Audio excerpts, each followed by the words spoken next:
The Sony RF400 wireless headphones are designed specifically for home entertainment, allowing you to enjoy clear TV audio without disturbing others in the room. Unlike standard Bluetooth headphones, this model uses a dedicated wireless transmitter base that connects directly to your television.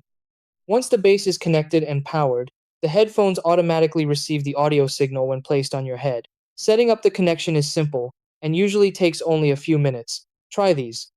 Step 1. Place the headphone transmitter base near your TV and connect it to a power outlet using the supplied adapter. Step 2. Connect the audio cable from the transmitter base to your TV's headphone jack or audio output port.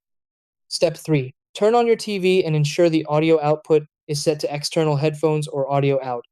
Step 4. Remove the headphones from the charging dock and slide the power switch on the headphones to turn them on. Step 5. Wait a few seconds for the headphones to automatically receive the signal from the transmitter, confirming the connection when you hear TV audio.